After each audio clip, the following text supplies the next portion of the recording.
Hello friends, and welcome once again to the amazing world of English literature.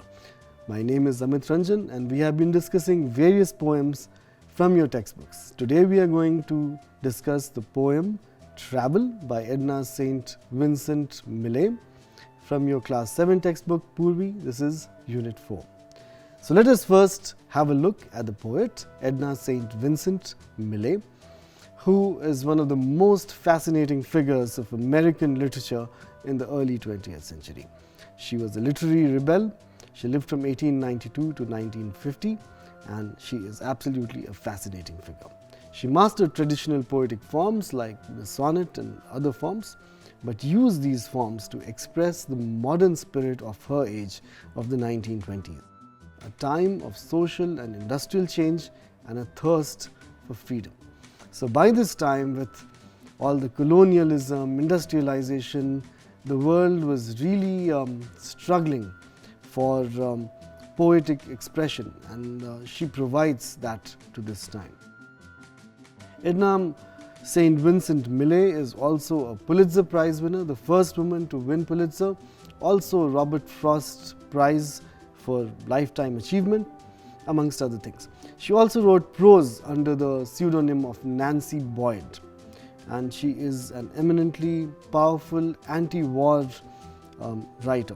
During 1942, when Hitler's forces, the Nazi forces, had destroyed this Czech village in Lidice, she went on to say, "We hold on with our arms the murdered city of Lidice like one holds a murdered child in one's arms." So her imagery and her statements are very powerful, and you should definitely explore more about Edna's poetry. Now, talking about the poem we have in hand, Travel, is a poem about internal versus external world. The entire poem is a battle between what is physically present, our friends, the voices around us, the quiet night, versus what the speaker imagines and longs for, the shrieking train which will take her on an adventure and to places. So let us have a look at the poem. The railroad track is miles away, and the day is loud with voices speaking. Yet there isn't a train goes by all day, but I hear its whistle shrieking. At night, there isn't a train goes by, though the night is still for sleep and dreaming. But I see its cinders red on the sky and hear its engine steaming. My heart is warm with the friends that I make, and better friends I'll not be knowing. Yet there isn't a train I would not take, no matter where it's going. So let us look at the poem more closely now, stanza by stanza, and look at its meanings, then we'll discuss the themes. So the first stanza is, the railroad track is miles away, and the day is loud with voices speaking. Yet there isn't a train goes by all day, but I hear its whistle shrieking.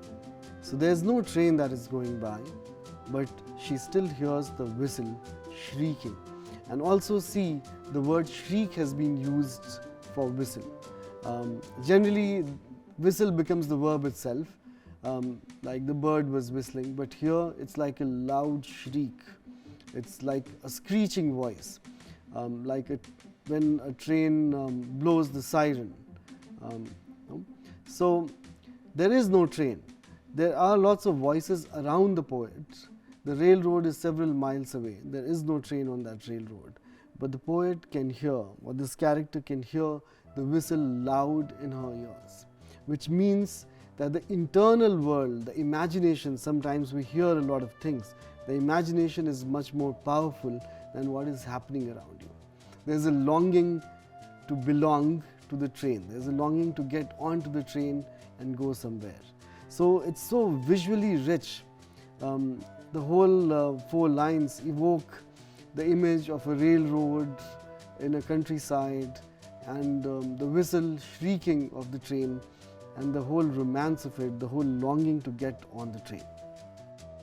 Let's look at the second stanza. At night, there isn't a train goes by, though the night is still for sleep and dreaming, but I see its cinders red on the sky and hear its engine steaming.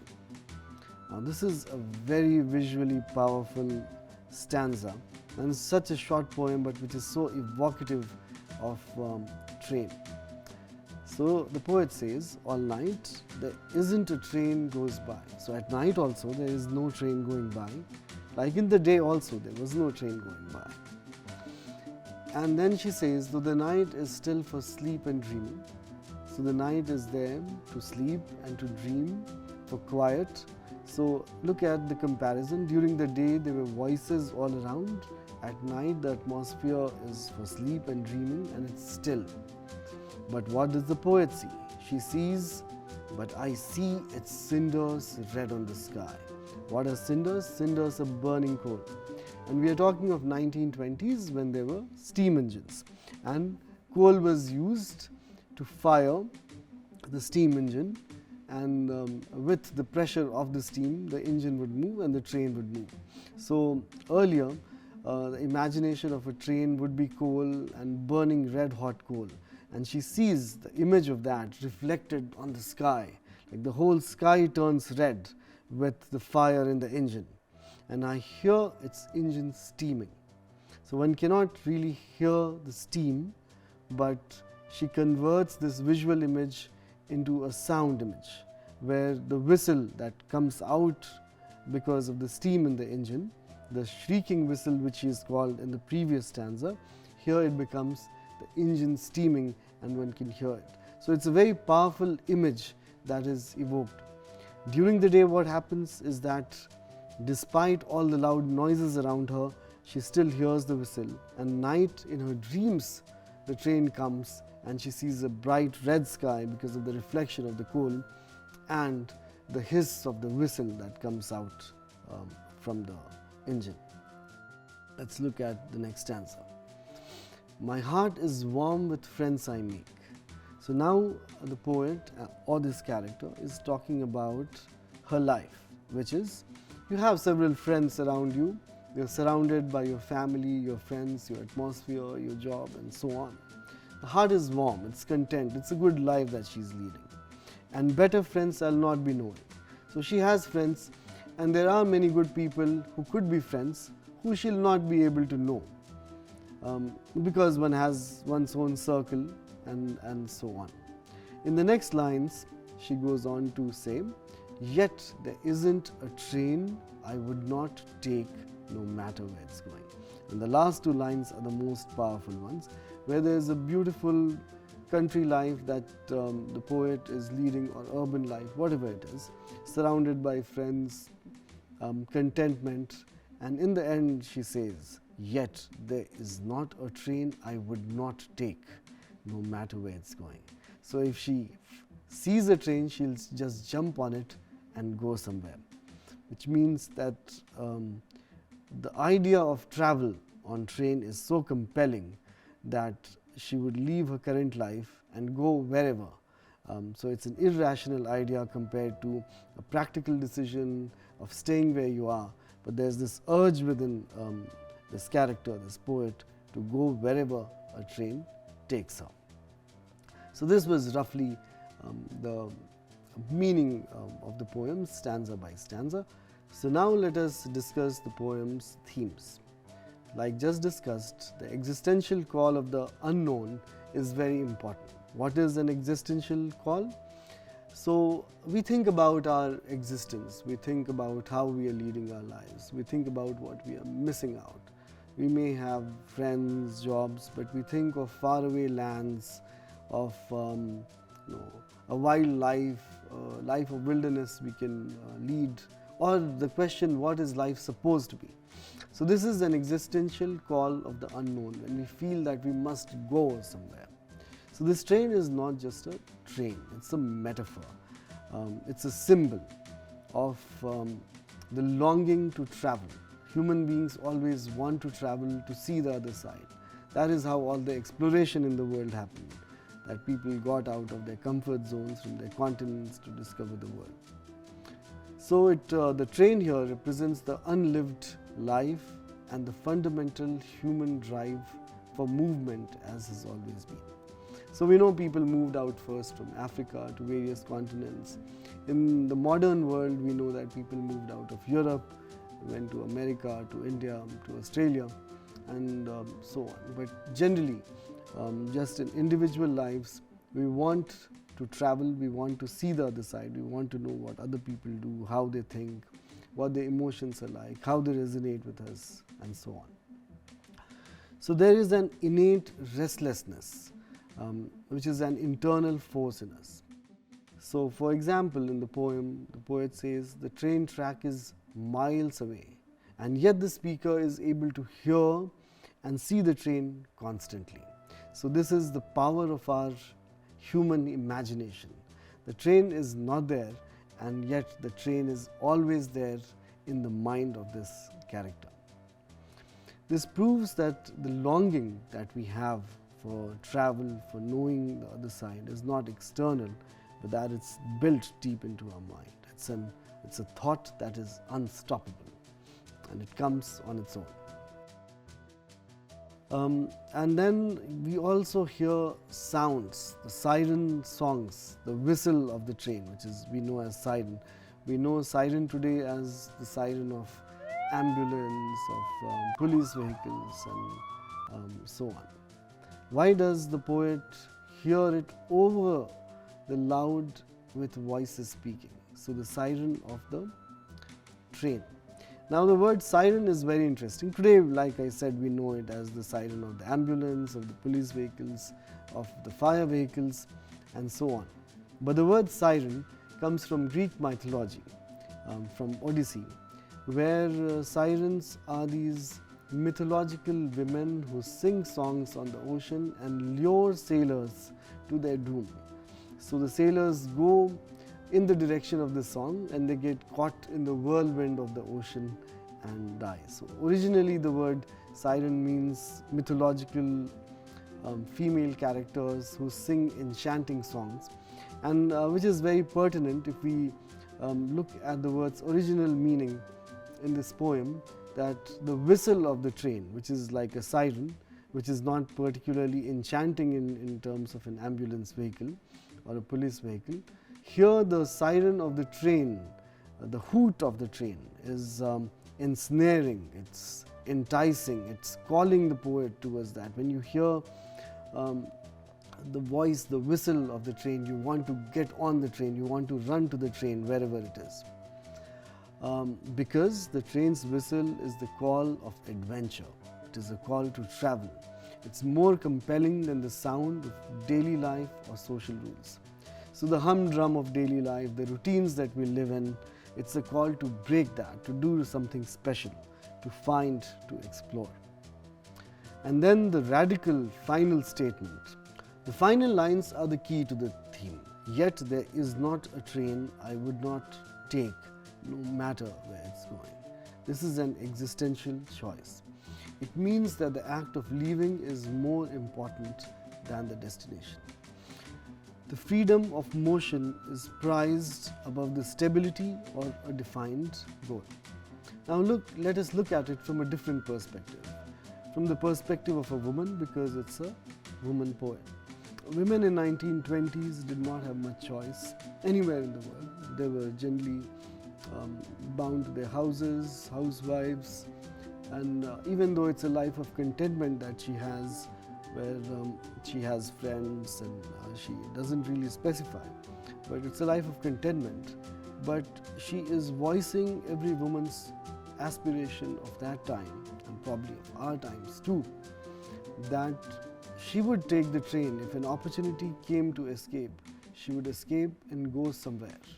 So it's not that she has anything in mind what she would want to become, whether she would want to become a writer like Virginia Woolf, or a soccer player or a pilot, but she would take destiny's call if it was just to leave. So many times the urge to escape is powerful from our situation of daily drudgery. And there are various other layers in the poem like this. Think through it of what it could mean when we say it's an existential call. There are many times when we want to leave, drop the routine for an adventure in life. Great. So now let us look at some other things in the poem, like poetic devices. So the first poetic device in this poem is the very strong sensory nature of it, the sensory manipulation that Millet uses. So Millet uses devices to make this imaginary world feel hyper-real. Hyper-real means more than real. What you see, like there is no train, but you feel the train in your veins all the time. So the imagery and the sound are very important, as we have been pointing out throughout this video. So there is oral imagery, which is sound, which means that when voices, when words create very strong images, and this is the best form of writing, when you read words or you hear words, and then you start imagining a whole scene. So the use of the powerful verb shrieking for the whistle. It is not a gentle voice, a shriek. It is harsh, it's an urgent sound, and this is used for the whistle of the train. And it shows the urgency, the call of adventure, and this cuts through all the noise. Then there is visual imagery, like the cinders on the red sky. So the poet, the character, is actually sleeping, but in her dreams she is seeing cinders red on the sky, which is the reflection of all the coal that is burning inside a train engine. The image is vivid and almost violent. Cinders are burning remnants. And so cinder is also a strong symbol of our desire and the simmering anger within us. This suggests a desire for travel as a passionate, fiery force that burns against the calm, still for sleep and dreaming, as the poet says, night sky. Another poetic device is synesthesia, which is blending of senses. So here we can see, for example, tasting a color. So in stanza 2, the speaker says, she sees the cinders and hear its engine steaming. So steam is not something that you hear, but combining steam, which can be seen as vapor rising out of the engine, and to be able to hear it. So if we connect it with the poem Funny Man, if you remember, also this synesthesia work, what a funny sounding smell, and so on. A smell cannot sound, but it's made to. Similarly, in this poem, the steam we are able to hear. It shows how her senses are crossed. Her desire for the train has fused her sensory input, proving her longing is total and overwhelming. So by combining these kind of senses, the poet creates very powerful imagery, sense kind of imagery, where you can feel the poem, feel the words, not just for what they are as words, but it evokes all our senses of smell, of sound. Now let us look at some grammatical devices. For example, the power of negation. Millet uses specific grammatical structures to show the incredible force of the speaker's mind. So there is a poetic device called anaphora of negation. So what is an anaphora? Anaphora is derived from its roots ana and pherein.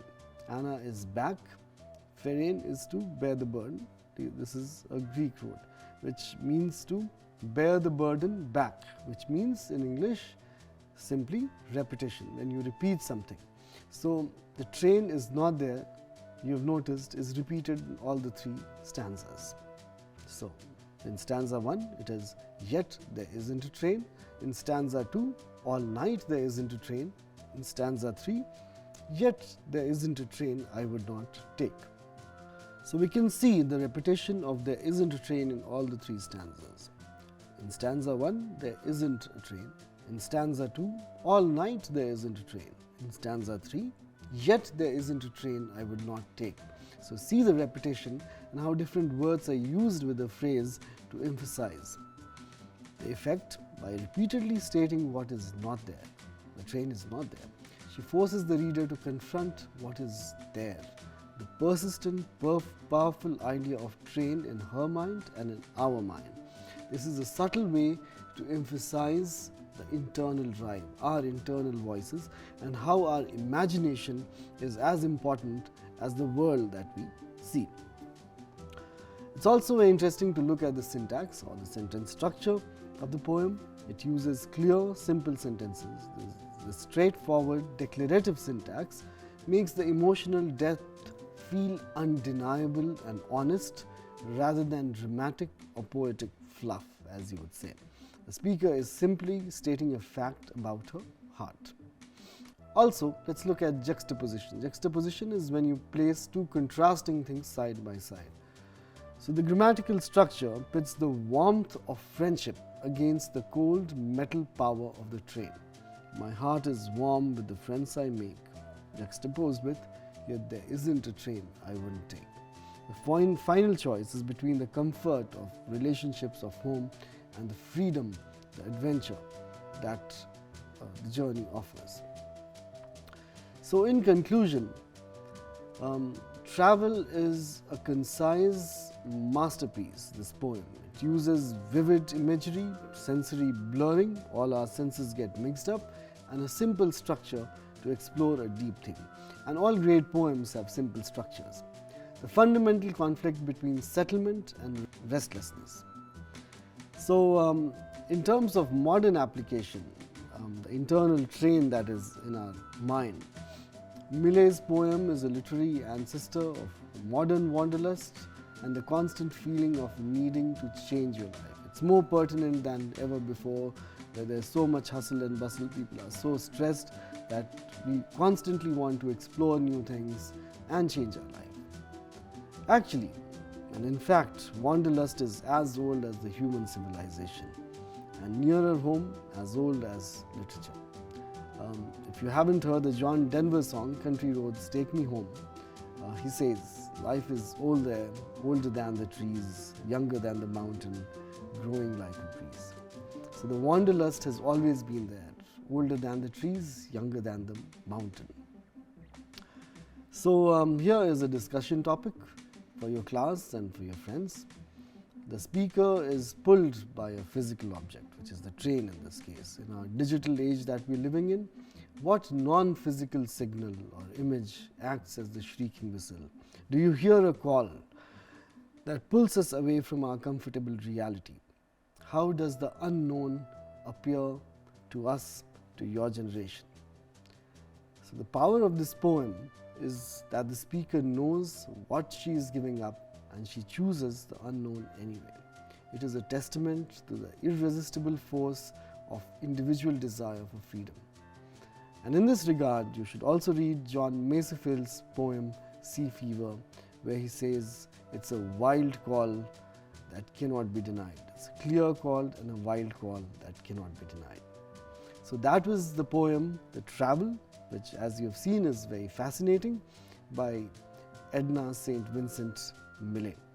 So thank you very much for joining me for this discussion, and hope to see you with another poem very soon. Thank you. Namaskar.